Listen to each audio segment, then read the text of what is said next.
Hey there YouTube, Wrestling Optimus here, back with another action figure review. Once again, it's Friday night, and you know what that means, time for Late Night Dynamite on TNT. I'd like to start by wishing everyone a very happy Pride Month. Always remember that no matter where you fall on the rainbow of life, you are valid and you are loved. With that said, there's a bunch of Pride-related merch on the AEW website, and proceeds go to various LGBTQ charities, so definitely check that out.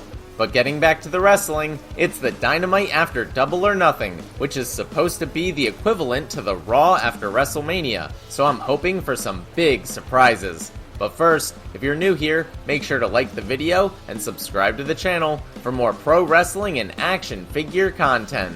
Now, we're headed into my custom dailies place, so for a recap and review, let's take it over to the action figures.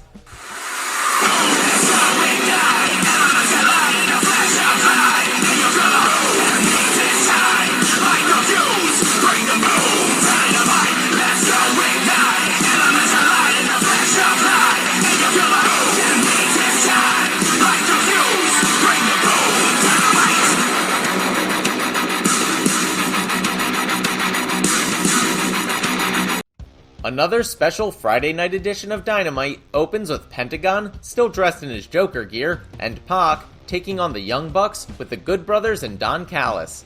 Commentary informs us that the Elite jumped Rey Fenix prior to the show, but they refused to show us the footage. Guess we'll have to wait for being the Elite. Strangely, Michael Nakazawa is at ringside, so he's attacked by Frankie Kazarian, who's chased off by Gallows and Anderson. That distracts the Bucks for a pre-match beatdown by Death Triangle. It's a good match. At one point, Nick Jackson rips off Pentagon's mask and taunts the crowd with it, not realizing that the luchador is wearing a backup, so he gets kicked in the nuts. Pac hits a black arrow, but the pin is broken up by Matt Jackson. When he goes to hit another one, Brandon Cutler takes out his legs, allowing Nick to get the roll-up victory. The Bucks beat them down afterwards until Eddie Kingston makes the save.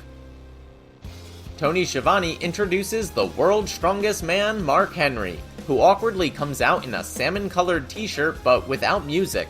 He won't confirm nor deny a return to the ring, only that he's still got a lot left in the tank. Well, that was pretty anticlimactic.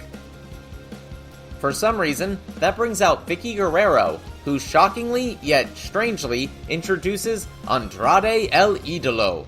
Unfortunately, due to her annoying voice, the crowd can't really understand what she said, and what should have been a huge crowd pop turns into a delayed and muted response. Like Mark Henry, he doesn't get music either, which only adds to the awkwardness. Andrade says that he's already the face of Latinos, which I don't recall, and soon he'll be the face of all Elite Wrestling. Okay, but this didn't work for me. Next, as part of the fallout from Double or Nothing, Cody Rhodes and Lee Johnson take on Anthony Ogogo and QT Marshall. Disgusted with his recent behavior, commentary angrily asks what QT even stands for. That's exactly what I've been asking.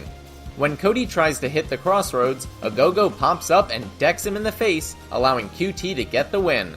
I guess he heard what commentary said because he cuts a promo on them afterwards. This was kind of boring and wasn't really for me. Out come the Inner Circle to celebrate their victory at Stadium Stampede 2. Jericho immediately pulls an Oprah and reveals that there's a free t-shirt under everyone's chairs.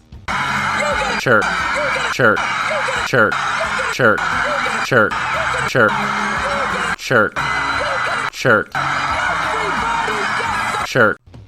The hero of the match, Sammy Guevara, speaks first, and talks about how he went from doing 630s in his backyard to using one to win the main event at Double or Nothing. Santana, who liked one of my pics on Instagram by the way, says he's glad they're still together, but that didn't get rid of Pinnacle, so this feud is far from over. To that point, Jake Hager says they're gonna dish out ass whoopings until they say this is over. Then, he calls out Wardlow and challenges him to an MMA-style cage match. Jericho finishes by saying that if he's gonna cement his status as the GOAT and make AEW the greatest wrestling company in the world, step one is beating MJF. Best friends cut a promo on Orange Cassidy's behalf while the freshly squeezed one paces in front of them. They remind Kenny how the sunglasses comedy guy had the supposed best in the world beat twice at Double or Nothing, and he should be champion. But the bad guys cheated and won. However, if Kenny thinks this is over, Orange says it's not. Speak of the devil, Omega and Don Callis are reviewing footage of Sunday's world title match when Alex Marvez walks in. They claim it was actually Kenny who got screwed at Double or Nothing, and next week they're going to blow the lid off this conspiracy. When asked about Jungle Boy winning the Casino Battle Royale, they admit to liking his music, but otherwise dismiss his chances against the champ. Cue said music as the aforementioned Jungle Boy teams with Christian Cage to take on Private Party with Matt Hardy. Predictably, he interferes multiple times in the match, especially with his old Attitude Era rival, Christian. But in the end, Jungle Boy sinks in the snare trap submission on Mark Quinn and gets the tap-out victory. But Matt gets the last laugh with a twist of fate to Christian on the entrance ramp. By the way, my Jurassic Express figures are in the mail, and I'm so excited to unbox and use them in these videos. I even got the ringside exclusive for display. While Taz cuts a promo on Hangman Page, challenging him and any member of Dark Order to a match next week against Brian Cage and Powerhouse Hobbs, Ricky Starks and Hook stare daggers into their fellow members of Team Taz. Starks even leaves halfway through. Uh-oh, dissension amongst the ranks. The Icon Sting comes out for his weekly segment with Darby Allin and says their match at Double or Nothing stands up to anything he's done in the wrestling business. Per usual though, he's interrupted by Scorpio Sky and all-ego Ethan Page, who claims Sting carried Darby in the match. So, they tell Darby to find another partner and fight them again next week. Damn, that's too soon for an Aleister Black debut. A bevy of heels, including Diamante, the Vicious Vixens, Chaos Project, TH2, and the Wingmen, are in the ring to celebrate the new AEW Women's Champion, Dr. Britt Baker DMD. In a lame attempt at getting heat, Baker pretends to upstage Jericho by giving out free hamburger coupons to the audience, but then decides to keep them all for herself because she did all the work. After bragging about her big victory for a while, she invites Tony and Rebel to come share a burger with her, but Nyla Rose slaps the burgers out of their hands, throws the plate of burgers into the crowd, and flips off the dentist as she storms out, popping balloons the whole way. I usually like this stuff, but sorry, this didn't work for me either. Death Triangle confront Eddie Kingston backstage about saving them earlier, saying they don't need his help, but he explains that the enemy of his enemy is his friend and walks off. In the only women's action, the Bunny faces Red Velvet. Bunny tries to attack from behind, but Velvet has her scouted and dominates the early going. After a commercial break, the Blade hands his wife some brass knuckles, but Red Velvet dodges and hits a spinning back heel kick for the win. Backstage, the Dark Order, including -1 holding a balloon, are celebrating John Silver's birthday.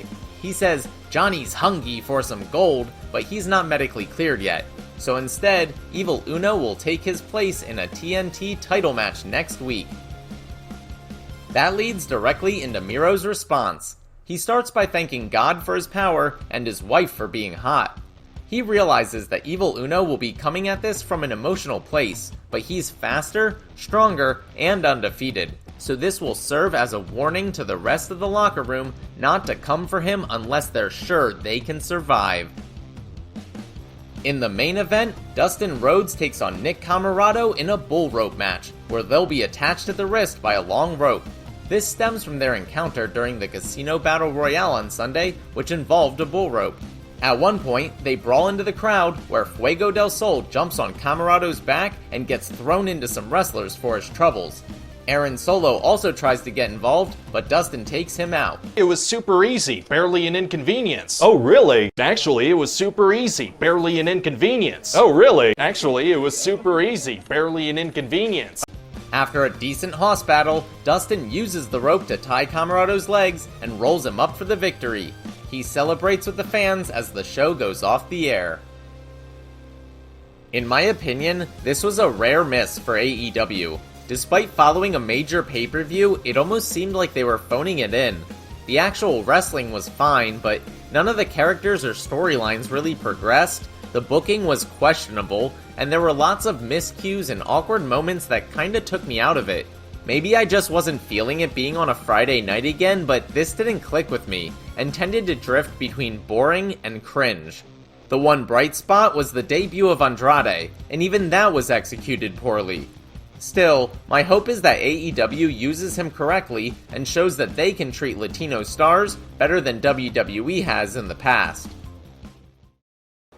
Alright, that'll do it for AEW Dynamite on TNT. Thanks so much for watching. Let me know what you thought in the comments down below. There's no pay-per-view this weekend, so I'll be back on Thursday with my action figure review of Dynamite. If you enjoyed this video, make sure to do all that normal YouTube stuff. Smash the like button, share with any wrestling or action figure fans you may know, subscribe to the channel, and spread the word.